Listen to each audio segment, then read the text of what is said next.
व्यास कपूर जी, पंचकुला, हरियाणा से। पूज्य महाराज जी, आपके चरणों में कोटि कोटि प्रणाम।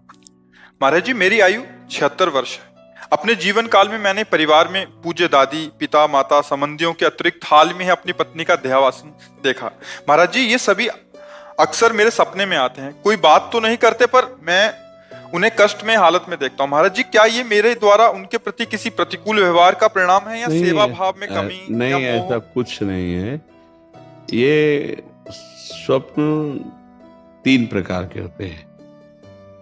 एक होता है जिनसे हमारा मानसिक संबंध रहा है, बिना किसी कारण के कल्पनात्मक उनके दृश्य उपस्थित करना। एक होता है जिनका कोई अस्तित्व नहीं, ऐसा स्वप्न आना। और एक होता है भागवतिक, किसी महापुरुष का आगमन होना। ये सत्य के अंतर्गत आता है। वो आपको निर्देशन या आपको दुलार या आज्ञा, जो भी आज्ञा, वो सत्य होता है। अब ये मन बहुत से संस्कारों से, संबंधियों से जुड़ा है, तो आप देखो कोई इतना ही स्वप्न थोड़ी आता है, कितने स्वप्न आते हैं जिनका कोई मतलब नहीं है। ऐसे ही ये परिवार के सने संबंधियों का जो आता है, उससे दुख सुख का लेना देना नहीं है। हाँ, ये जरूर है कि हम अपने जीवित अवस्था में कर्तव्य का उनके साथ पालन किया कि नहीं किया। अगर किया तो धन्य है, अगर नहीं किया तो अब कर लेना चाहिए। उनके प्रति नाम जप करना, उनके प्रति दान पुण्य करके उनको प्रदान करना, जैसे पिता है या पितामह है। ये हम यहाँ से जो भी दान पुण्य करेंगे, जो भी अनुष्ठान कराएंगे, वो ट्रांसफर हो जाएगा, उनको पहुंच जाएगा। ऐसा विधान है। इसीलिए परिवार में चाहा जाता है कि कोई हमारे हो जो कम से कम हमें दान कर सके, पानी दान कर सके, अन्न दान कर सके, या कुछ ऐसा। जैसे ना पिंड दान कहा जाता है कि भाई पिंड दान करने वाला तो कोई हो। तो आप अपने पूर्वजों के लिए जो किए हैं वो आपको पता है, व्यवहार कैसा किया है। अभी जो आप किए हैं वो पता है। अगर करने की कोई आकांक्षा ऐसा लग रहा है कि हमारे पूर्वज विपत्ति या दुख में है क्या, उनके लिए कर लेना चाहिए। श्रीमद् भागवत का संस्कृत से अनुष्ठान कराना, गौ ब्राह्मण संतों की भोजन आदि करा करके वो सब दान उनको कर देना, मंत्रों का जप करना या नाम का जप करके कीर्तन करा के उनको प्रदान कर देना। इससे उनका मंगल, जहां भी होंगे, जिस योनि में जहां भी, उनका उत्थान होने लगेगा, उनकी उन्नति होने लगेगी। ऐसा। और खास भगवान या भगवान के भक्तों के सिवा स्वप्न में जो कुछ, सब मिथ्या ही होता है। जैसे आप स्वप्न में देखते हैं मैं ये कर रहा हूं, मैं ये कर रहा हूं, तो कुछ होता है क्या? कुछ नहीं होता।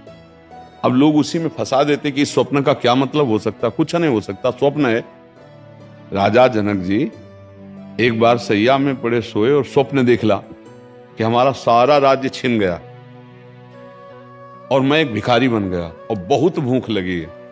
अब मांगे तो थोड़े से चावल और दाल मिला, तो मटकी में, मिट्टी के पात्र में उन्होंने लकड़ी बीन करके खिचड़ी पकाई। और वो पक्के तैयार होने वाली थी, दो सांड आए लड़ते हुए, ऐसे लड़े कि पूरा बिखर गए। और भूख से व्याकुल, अरे ये क्या, ऐसे कि पूरा मेहनत किया हुआ सब भोजन, और आंख खुली तो महाराज जनक का सत्याग्रह। तो उन्होंने कहा ये सत्य कि वो सत्य।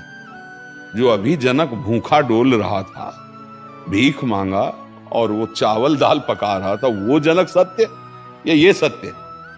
क्योंकि उस समय ये सत्य नहीं था, इस समय वो तो सत्य कौन है? अब उनके सभा में बड़े बड़े ज्ञानी महात्मा बैठते, तो आकर प्रश्न किया ये सत्य कि वो सत्य। अब कुछ उसकी व्याख्या हो तो समझ में आवे, ये सत्य कि वो सत्य। अब कोई उत्तर ही न देवे। तो जब ये बात अष्टावक्र जी को पता चली, तो सभा में नवीन अवस्था थी। सभा में आए और जनक जी से बात की। जनक जी ने पूछा कि ये सत्य कि वो सत्य? तो उन्होंने कहा ना ये सत्य ना वो सत्य। उमा कहूं मैं अनुभव अपना, सत हरि भजन जगत सब सपला। सपना तो सपला है ही, जागृत भी सपला है, सत्य है हरि नाम। तो आप ये समझ लीजिए, ज्यादा उस पर विचार मत कीजिए। यदि आपके अंदर ऐसा भाव आता है, धन आपके पास है, तो ऐसी कुछ सेवा दान पुण्य करके, कहीं ऐसे जैसे गौ सेवा है, गौ को चारा पवा दिया है ना, कहीं साधु महात्मा को किसी एक को भी भोजन पवा दिया, और वो कहीं भागवत हो रही उसमें सहयोग कर दिया। नहीं पूरी भागवत करवा सकते, भाई हमारे कुछ चंद रुपए इसमें सहयोग में हो गए, और उसका फल हमारे माता पिता दादा दादी को मिले, ऐसे भाव किए जाते हैं, तो उससे उनको कल्याण होगा, उससे उनका मंगल होगा।